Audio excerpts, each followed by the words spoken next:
Okay, what are we doing with this video? We're going to look at the OCR 21st century. We're going to look at the mark scheme for the investigation, and that will be either double science or triple science. Exactly the same mark scheme. So if you're doing 3 sciences, chemistry, physics and biology, this also applies, as well as the double. Okay, this is the mark scheme.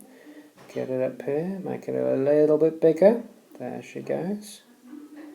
Okay, that's the first one. Spin this round, and there's the next one. I'm going to make that a little bit smaller because it won't all fit.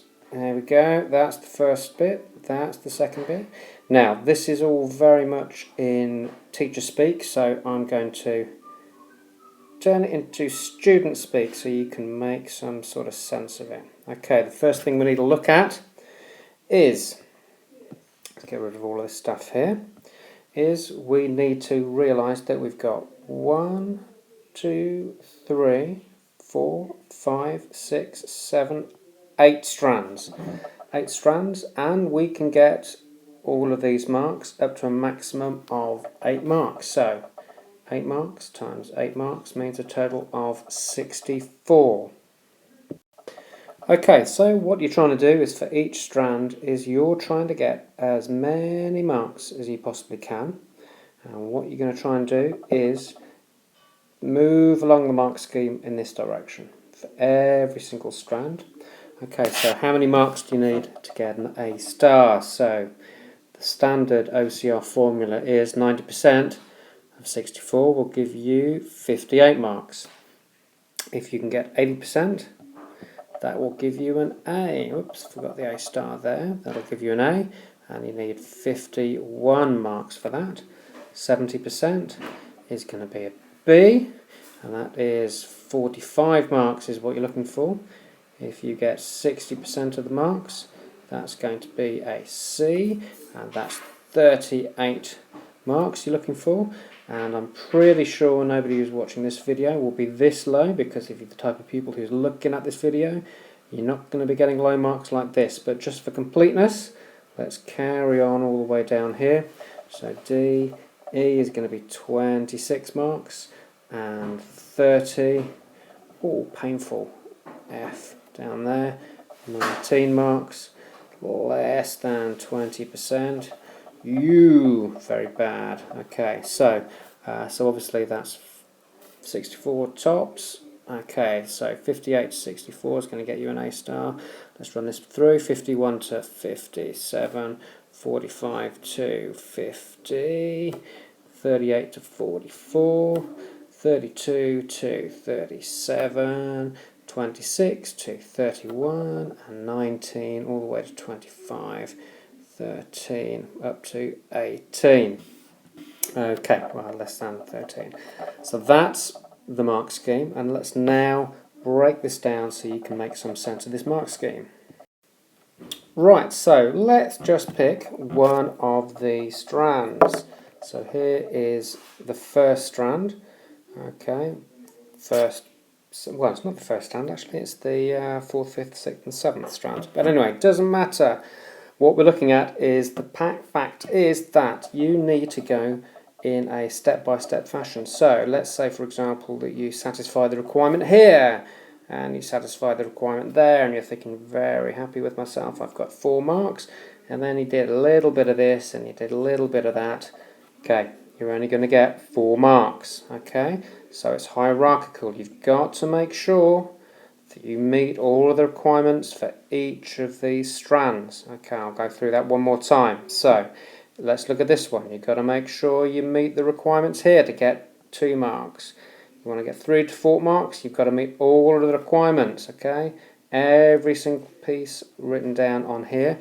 If you want to get 6 marks, you don't want to get half of this, you've got to get all of those marks here. Let's say you just did part of this, you're still going to get 6 marks. So you've got to get all of this to get your marks. One last thing, strand A is the strange odd one out, I guess because they wanted 8 and they actually had 9 criteria. They've split this one down the middle. Okay, so this is still only worth 8. It's just that you've got 2 kind of options to run through. So you can either run through the top here, you can run through this requirement here, or you can run through this requirement there. Okay, and that's even doubly complicated because what you could do, you could meet this requirement, and then meet this requirement and this requirement and get full marks for 8. Most pupils, I would imagine, would just probably follow the top box, and that's the one I would actually recommend. That's how you're going to get the maximum marks. So there you have it. Make sure you get all of the requirements all the way from box to box to box. Don't cherry pick the little bits that you like. Pick the bits out one step, then the next, then the next, then the next. Okay? If you do part of these, or part of this, or even part of that, you're only going to get the minimum mark where you fill the requirements completely. Nice and clear, I hope. Okay, let's look at the first strand, how we're going to get 8 marks. I'm going to quickly go through the 1 to 2 and the 3 to 4. This basically says make a prediction. This one says suggest some sort of test, okay, and justify it with a bit of science. That's quite straightforward. I'm going to focus on this part here because this is how you're going to get your marks, and obviously on this part here. So with your experiment and your prediction, look here, you need to get the major factors, is a 5 and 6, and this says consider all relevant factors. So I would suggest you actually list down all of the factors to try and get this 7 to 8 marks. Okay, and then you want to say how this will affect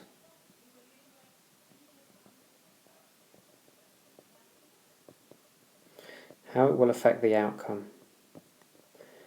Well, my spelling's going awfully here, badly here, look. Okay, how this will affect the outcome. Draw your attention to the fact that you must get specialist terms. They must be used appropriately. Okay, for 8, it's full and effective use of relevant terms, okay, in scientific terminology, and the grammar must be correct.